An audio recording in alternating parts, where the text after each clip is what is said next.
Hello everyone, welcome to Doubtnut. स्वागत है आप सभी का इंडिया के बेस्ट एजुकेशनल प्लेटफॉर्म डाउटनेट पर। हम हैं योगेश चंद्र शुक्ला और एक बार फिर से स्टार्ट करने जा रहे हैं नीट के बेहतरीन कॉन्सेप्ट के साथ। आज हम बात करेंगे प्रिंसिपल ऑफ इंटेंस का अगला लेक्चर। अगर आपको वीडियो पसंद आए तो अपने फ्रेंड के साथ जरूर शेयर करें, सब्सक्राइब कर लीजिए हमारे चैनल को और अपने दोस्तों के साथ भी शेयर कर दीजिए।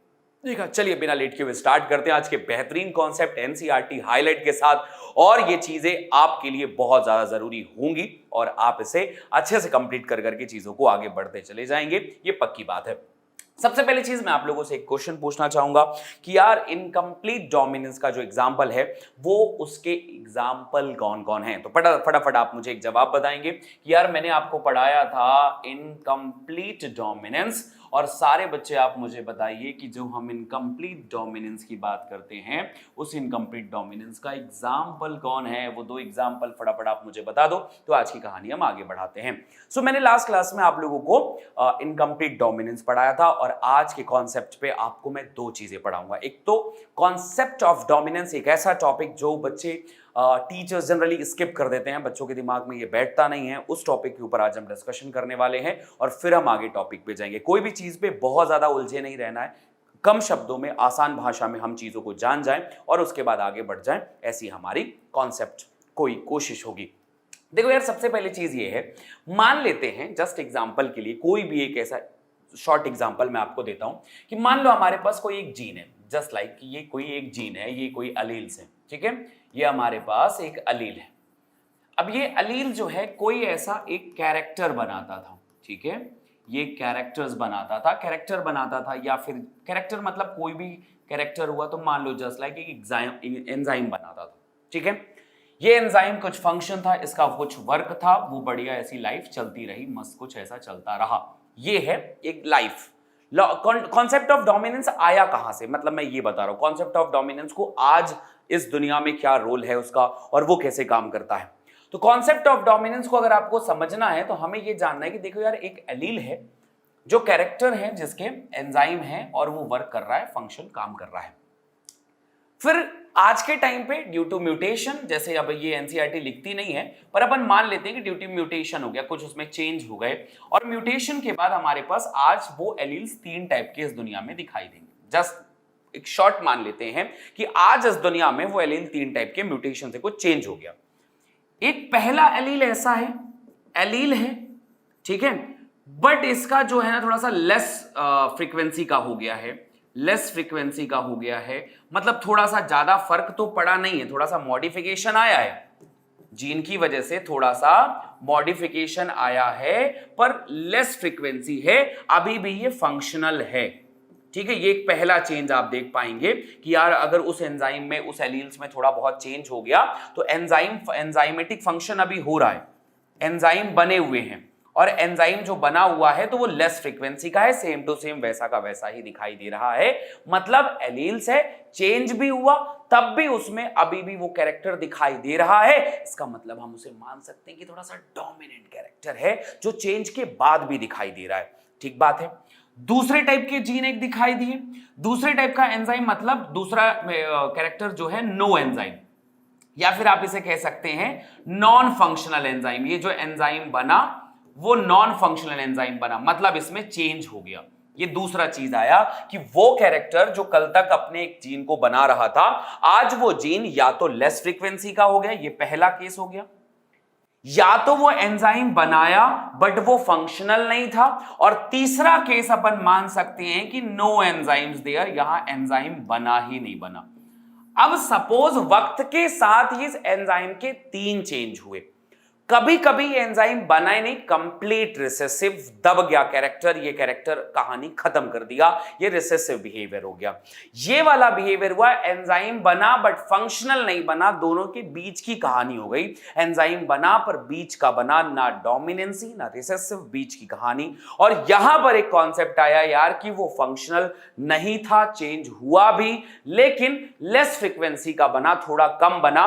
ये 3 बिहेवियर जो दिखाई देंगे, ये 3 बिहेवियर कॉन्सेप्ट ऑफ डोमिनेंस को आपको समझाएंगे। अब ये चीज मैंने आपको हल्की भाषा में आपको बताई है, अब इसके ऊपर एनसीईआरटी लाइन क्या कहती है उसे एक बार हल्का सा एक्सप्लेन करते हैं तो आपके कॉन्सेप्ट में, दिमाग में, दिलो दिमाग में बैठ जाएगा। कोई बहुत बड़ा कॉन्सेप्ट नहीं है, कुछ बहुत बड़ी चीजें नहीं है, पर दिमाग में बैठती नहीं है हुआ क्या है।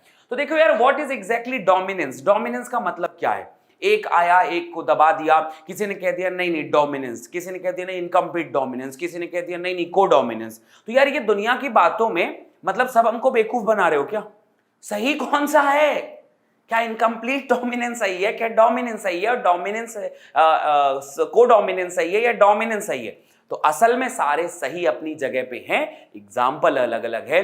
तो अब आज के अकॉर्डिंग डोमिनेंसी का मतलब क्या है? तो explanation of the concept of dominance.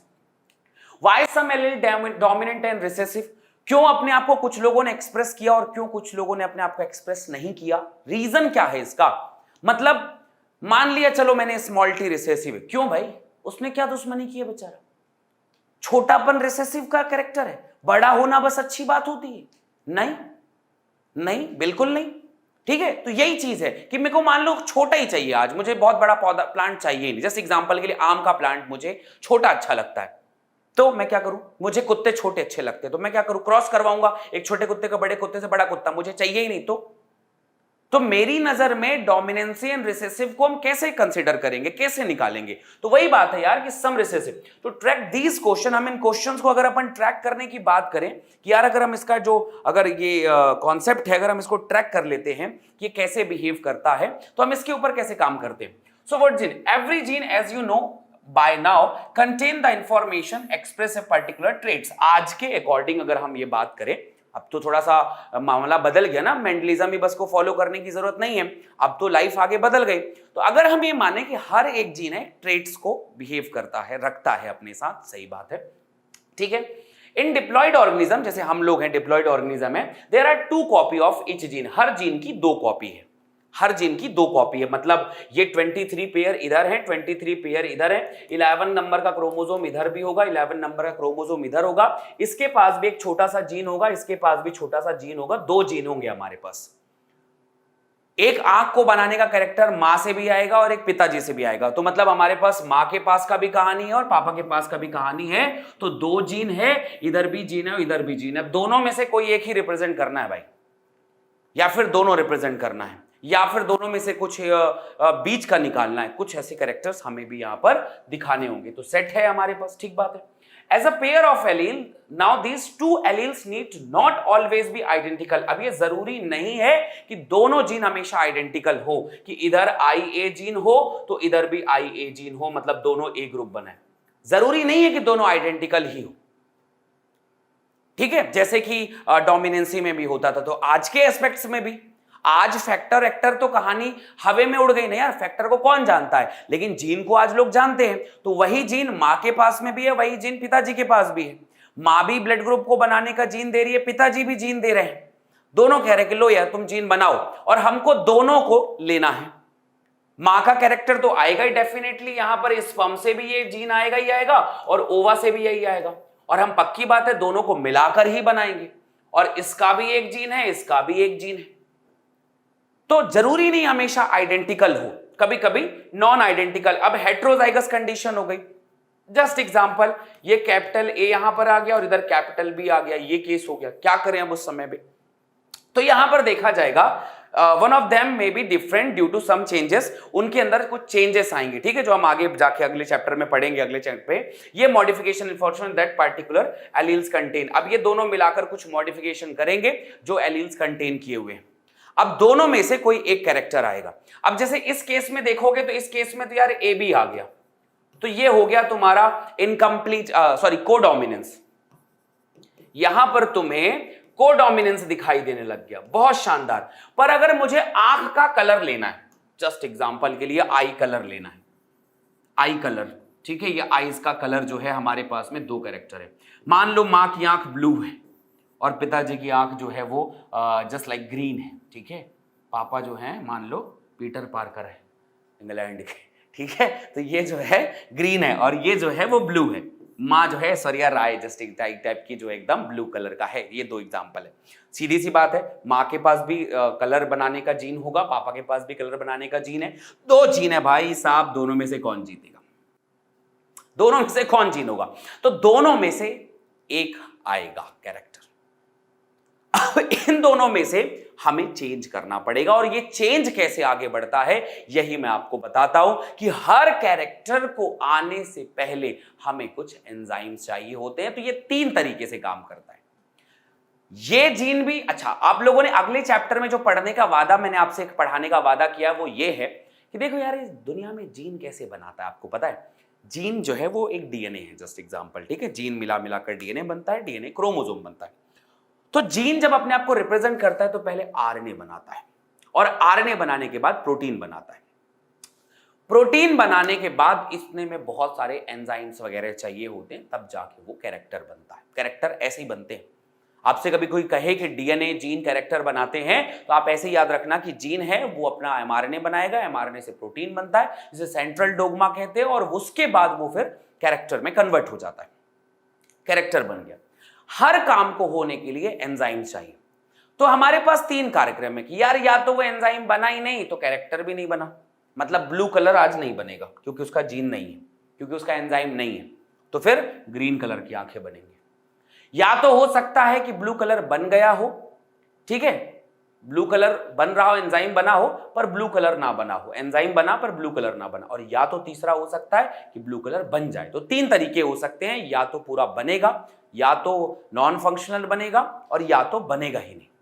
3 तरीके ऑप्शन के हो सकते हैं। या तो मैं कहीं मेरे को बुलाया गया तो मैं जाऊंगा, और या तो जाऊंगा लेकिन मेरा मन नहीं है, और तीसरा मैं नहीं जाऊंगा। 3 ही काम होंगे ना, बस यही काम यहां पर भी होते हैं। सो जब हम लोग यहां पे देखते हैं तो इस बात को समझने के लिए कि उसमें मॉडिफिकेशन आता कहां से, चेंज कहां से आता है, इस बात को एनसीईआरटी 3 तरीके से समझाई हुई है, ध्यान देना। Let's take an example. एक जीन है जो the information of producing an enzyme, एक एंजाइम को बनाने का ठेका उसके पास में है। वो जो एक जीन है, जो जीन आगे जाकर एंजाइम बनाती है। एंजाइम बनाई मतलब कोई कैरेक्टर बना दिया, एंजाइम मतलब कोई कैरेक्टर बना दिया, यही फैक्ट बात है। एंजाइम प्रोटीन है, कैरेक्टर बना दिया।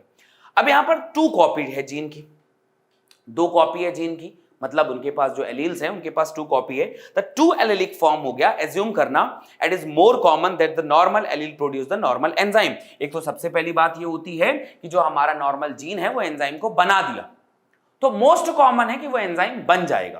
पहला बिहेवियर, ठीक बात है, बन गया। अगली कहानी पाएगा that is the needed for the transformation of a substrate. एक सबस्ट्रेट को कन्वर्ट करने के लिए प्रोडक्ट में जरूरी है। जस्ट एग्जांपल के लिए मैंने एक एंजाइम बनाया, और ये एंजाइम क्यों जरूरी है, ताकि हम सबस्ट्रेट है और उस सबस्ट्रेट को चेंज करके हम कन्वर्ट कर दे प्रोडक्ट में। ये चीज हमें चाहिए, और ये एंजाइम बनेगा कि नहीं बनेगा ये आज डिसाइड करना है अपने को। ये एंजाइम बनेगा कि नहीं बनेगा, तो एंजाइम के 3 चीज बन सकती है, वो एलील्स है। जस्ट लाइक मान लो कैपिटल ई और स्मॉल ई, ये एलील है, इन लोगों का रिप्रेजेंटेशन हो सकता है। तो 3 चीजें हो सकती हैं, या तो पूरा एलील बनेगा, या तो एलील में मॉडिफिकेशन हो गया फिर भी एलील बनेगा, और या तो जैसे मान लो या तो कैपिटल ई रहेगा, या मान लो स्मॉल ई रहेगा, यहां पे मान लेते हैं। तो 3 ऑप्शन है हमारे पास बाबू, 3 ऑप्शन है हमारे पास। या तो एंजाइम बनेगा, बना एंजाइम, या तो इसमें मॉडिफिकेशन हो गया लेकिन फिर भी बना, मॉडिफिकेशन हुआ लेकिन फिर भी बना, और यहां पर जो है नो एंजाइम्स, एंजाइम बनेगा ही नहीं बनेगा। तो यही कहानी यहां पर है बाबू कि पहला पॉइंट क्या हुआ है, नॉर्मल जीन जो है, नॉर्मल लेस एफिशिएंट एंजाइम, पहली बात चेंज हुआ। चेंज का पहला तरीका है लेस एफिशिएंट एंजाइम, थोड़ा सा एफिशिएंसी कम है।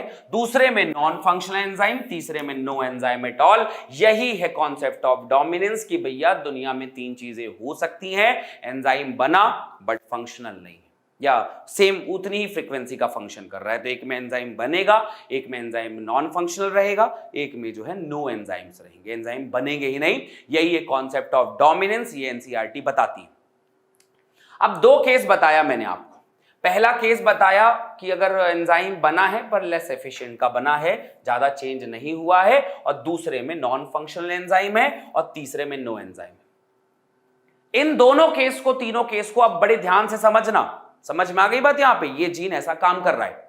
फिर एनसीईआरटी लिखती है, वो बहुत जरूरी चीज नहीं है लेकिन फिर भी एक बार हल्का बताता हूं। फिर एनसीईआरटी कहती है कि अच्छा ऐसी बात है, तो देखें तो जरा कि ये जो नॉन फंक्शनल एक एंजाइम, लेस एफिशिएंट एंजाइम एक लेस एफिशिएंट एंजाइम है, एक तो पहला ये हमारा लेस एफिशिएंट एंजाइम है, और दूसरा है नॉन फंक्शनल एंजाइम।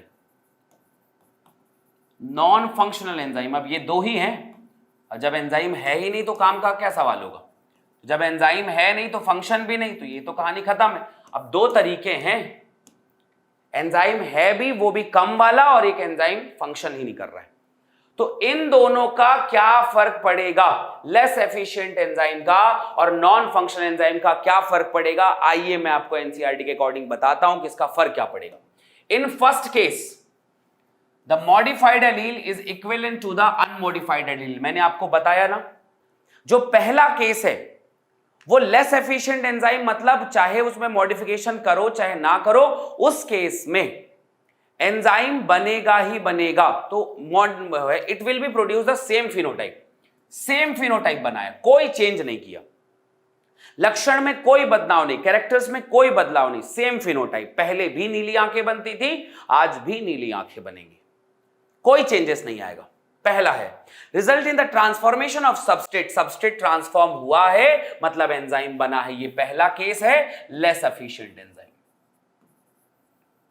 तो जैसे ही आप कहोगे कि लेस एफिशिएंट एंजाइम है मतलब लेस एफिशिएंट एंजाइम है, तो भाई साहब सबस्ट्रेट बनेगा, सबस्ट्रेट जो होता है वो आपका प्रोडक्ट में कन्वर्ट होगा, क्योंकि एंजाइम भले थोड़ा कम बना है लेकिन बना तो सही है। ये पहली कहानी है, बन गया। Such equivalent allele pairs are very common, ये कॉमन है, वो बनता ही जलता है। But if allele produce a non functional enzyme, मान लेते हैं वो नॉन फंक्शनल एंजाइम है या नो एंजाइम बनाए, फंक्शन बने ही ना, एंजाइम आए ही ना, ये दूसरा तरीका हो गया। वो पहला वाला डोमिनेंट तरीका होगा, दूसरा एंजाइम बना ही नहीं या नॉन फंक्शनल है, तो क्या होगा, फिनोटाइप में भी अफेक्टेड, उसका जो फिनोटाइप है बदल जाएगा। नीली आंखें आज नहीं बन पाएंगी, सॉरी, आज नीली आंखें नहीं बन पाएंगी, आज जो है हरी आंखें बनाना पड़ेगा, क्योंकि एंजाइम नहीं आया है, समझे, एंजाइम नहीं आया है तो अफेक्ट हुआ है। तो किसी एक ने एंजाइम ने बन के फिनोटाइप सेम रखा है और एक ने फिनोटाइप को बदल दिया है, नीला से हरा कर दिया है, समझे। तो the phenotype traits will only be dependent on the functions of the unmodified alleles, मतलब ये जो फंक्शन है, ये जो कैरेक्टर्स है, ये सिर्फ अनमॉडिफाइड एलील्स के थ्रू कंट्रोल हो रहा था, पर जब हमने उसमें थोड़ा सा मॉडिफाई किया तब भी वो कैरेक्टर मिला, पर जब बहुत ज्यादा चेंज कर दिया, जब एलील में चेंज हो गया तो उसका कैरेक्टर अफेक्ट हुआ और उसने उसको बदल दिया। So the unmodified alleles which represent the original phenotype is the dominant allele, मतलब जो हमारे पास में unmodified है, जो बिल्कुल कभी बदला ही नहीं, वो dominant alleles है। And the modified allele जिसमें बदला है generally the recessive alleles, जिसमें हमने modification कर दिया है, जिसमें हमने change किया है alleles में, वो recessive allele है, इसलिए अपने आप को लेस एफिशिएंट शो कर रहा है। और in the example of the recessive traits is seen due to the non functional enzyme and because no enzyme is produced, enzyme नहीं बना।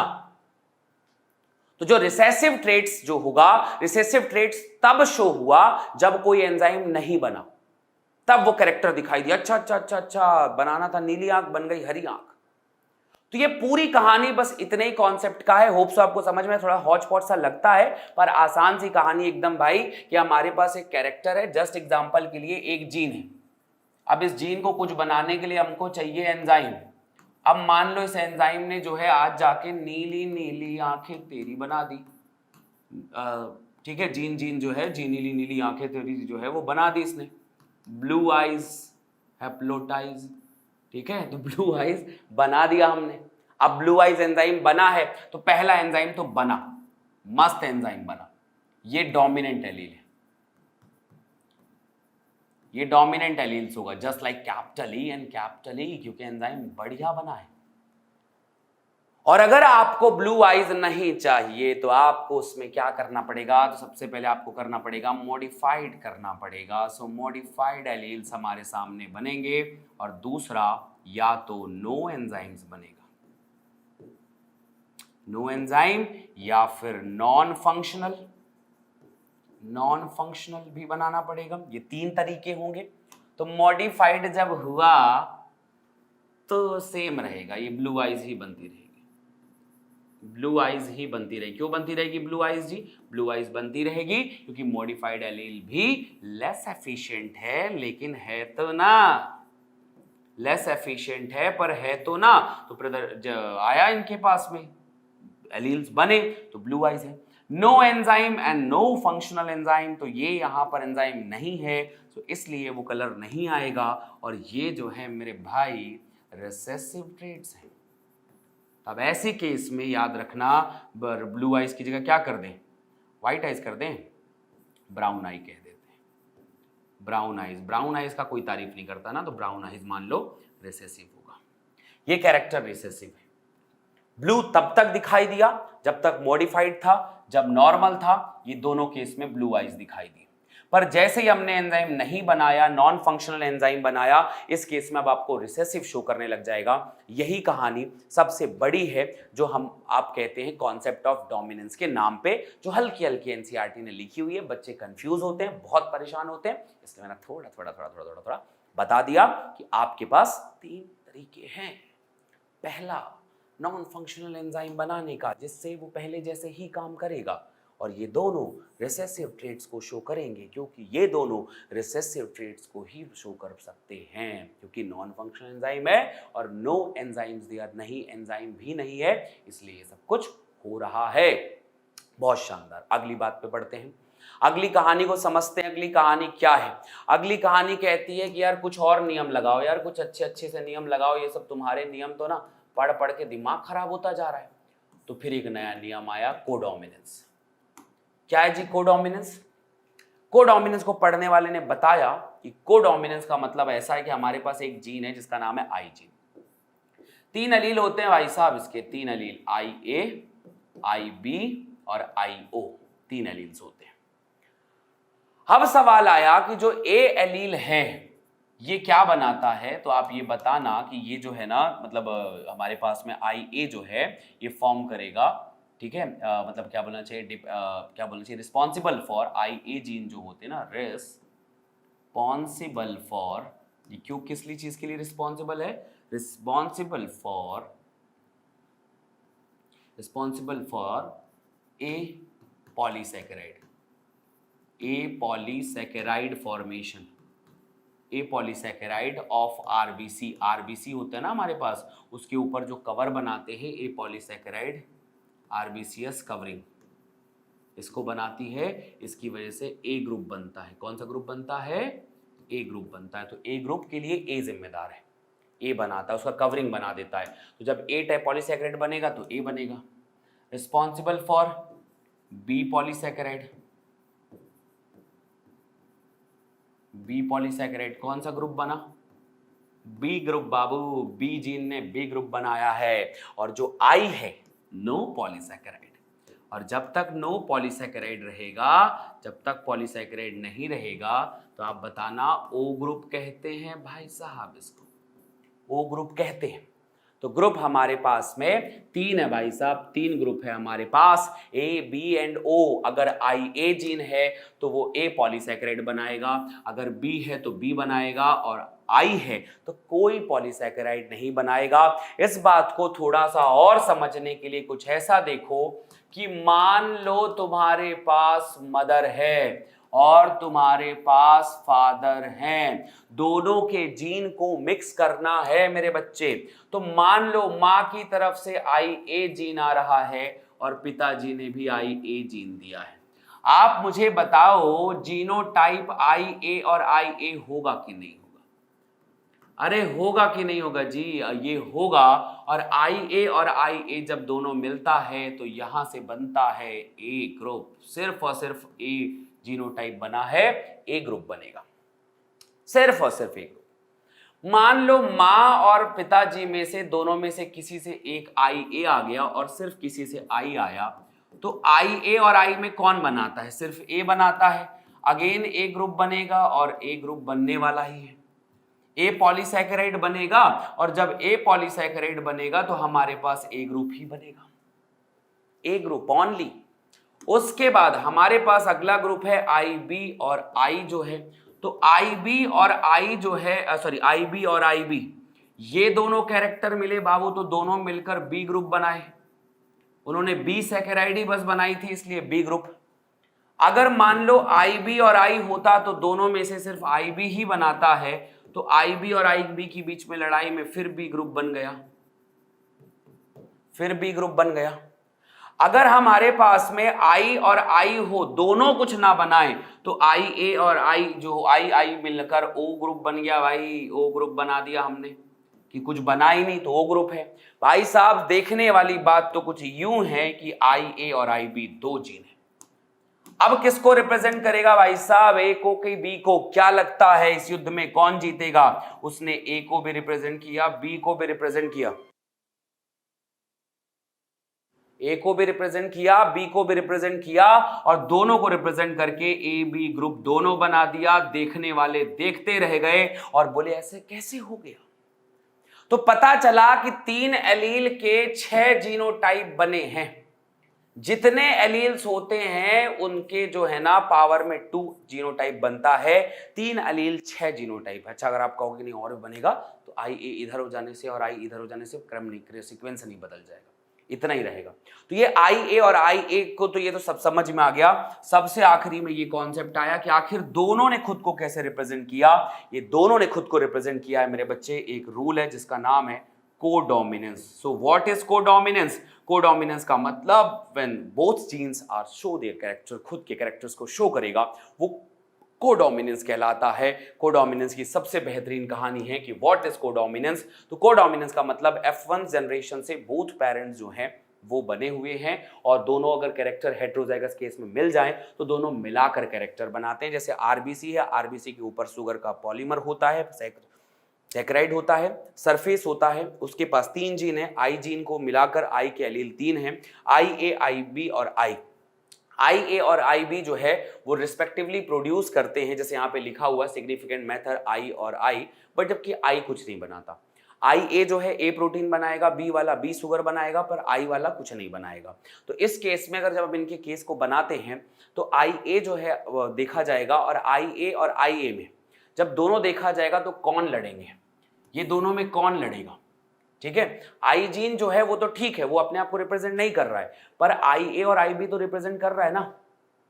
तो आई ए और आई बी रिप्रेजेंट करेगा। याद रखना इनके पास में शुगर बनेगा, लेकिन आई जीन के पास शुगर नहीं बनेगा, आई जीन के पास शुगर नहीं बनेगा। तो ये याद रखना, अगर इन दोनों के कैरेक्टर में दोनों साथ आ गए, आई ए और आई बी आ गए, तो दोनों खुद को रिप्रेजेंट करेंगे, और जब दोनों खुद को रिप्रेजेंट करेंगे तो यही है कोडोमिनेंस मेरे बच्चे। याद रखना 2 ग्रुप बने हुए हैं और दोनों खुद को अगर रिप्रेजेंट कर रहा है सिर्फ और सिर्फ ये ए बी ग्रुप जो है, तो ये डोमिनेंसी का रूल है, और जिसे अपन कोडोमिनेंस कहते हैं। ये बात अपने दिमाग में बैठा लीजिए, छाप लीजिए, घोल के पी जाइए कि ये होता है कोडोमिनेंस, और इस तरीके से चीजें बनती हैं।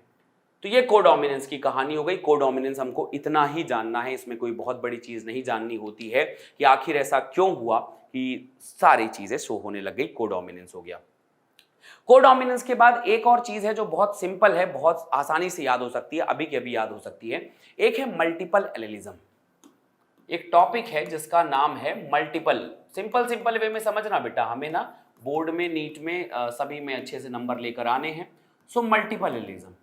भाई साहब एक बात बताओ, सीधा सा कैरेक्टर बताता हूं मैं, जैसा नाम है वैसे ही काम, की मल्टीपल एलील्स हैं।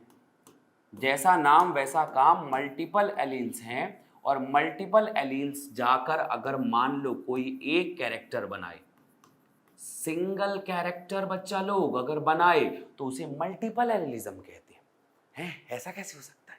बोला हाँ, एग्जाम्पल ABO ब्लड ग्रुप। बोले हाँ ऐसा कैसे, क्या बोल रहे हो? तो बोलना हाँ, हमारे पास 3 एलील थे, IA और IB, और एक और था I। इससे पहले तो 2 ही हुआ करते थे, या तो A होगा या तो B होगा। IB के साथ IB आ गया, और कैरेक्टर क्या बनाएंगे? सिर्फ और सिर्फ ब्लड का ग्रुप। सिर्फ और सिर्फ ब्लड का ग्रुप। चाहिए क्या था? सिर्फ और सिर्फ ब्लड का ग्रुप। 3 एलील्स अलग अलग समय पे, या तो IA को तीनों में से कोई 1-2 जीन मिले, और मिलने के बाद ब्लड ग्रुप बना देते थे। मिलने का तरीका यही, इसे मल्टीपल एलिलिज्म कहते हैं कि भाई ग्रुप कोई भी हो सकता है पर कैरेक्टर एक रहेगा, या तो आई ए और आई ए हो जाए, ये भी दो लोग ही हैं यहाँ पर। फिर अगली बात, या तो आई बी और आई बी हो जाए, अभी भी दो ही लोग हैं यहाँ पर। फिर उसको हटा दिए, मान लो आई ए और आई बी हो गया तो दोनों को मिलाकर ए बी कैरेक्टर बन गया, समझे बात को। फिर यहाँ पर आ गया आई और आई, तो दोनों मिलाकर ओ ग्रुप बन गया। दोनों में से मान लेते हैं किसी के पास आई ए था, किसी के पास आई था, तो ए ग्रुप बनता। अगर मान लेते हैं किसी के पास आई बी ग्रुप था और यहाँ पर आई है, तो इस केस में बी ग्रुप बनता। तो इस तरीके से ग्रुप बनाने के लिए हमारे पास दो जगह है, दोनों जगह में से बारी बारी किसी न किसी को उठा के इधर का इधर सीक्वेंस बदलो, और सीक्वेंस बदल के और सीक्वेंस जो भी बना हुआ है उसको बदल के बदलते रहो, सीक्वेंस लगातार बदलते रहो, और ये सीक्वेंस बदल के जो है वो मल्टीपल एलिलिज्म कहलाता है। और ये मल्टीपल एलिलिज्म का सबसे बेहतरीन कॉन्सेप्ट है। मुझे उम्मीद है ये बात समझ में आ गई सारे बच्चे। अब एक बात बिल्कुल ध्यान से रखना, एग्जाम्पल है बेटा कि चाहे तुम्हारा जो एबीओ ब्लड ग्रुप है ना, 3 रूल फॉलो कर रहा है, ये 3 रूल फॉलो कर रहा है एबीओ ब्लड ग्रुप। पहला हो गया तो लॉ ऑफ डोमिनेंस, पहला जो रूल है वो है हमारा लॉ ऑफ डोमिनेंस, इसको तो फॉलो कर ही रहा है। दूसरा रूल है लॉ ऑफ कोडोमिनेंस, ये भी मैंने दिखाई दिया आपको, ये तो रूल है ही। और तीसरा आता है मल्टीपल एलिलिज्म, मेरी जान मल्टीपल एलिलिज्म खत्म। ये तीनों बातें याद रखना कि आपका ब्लड ग्रुप जो होता है वो 3 फॉलो को रिप्रेजेंट करता है, ठीक है। तो वीडियो पसंद आई हो तो लाइक कर दो, अपने दोस्तों के साथ भी शेयर कर दो, सब्सक्राइब कर लो हमारे चैनल को, और भी बहुत सारी अलग अलग अच्छी वीडियोस के लिए हमारे साथ जुड़े रहें। हम आपको फिर मिलेंगे नेक्स्ट सेशन में। Love you all guys, bye bye.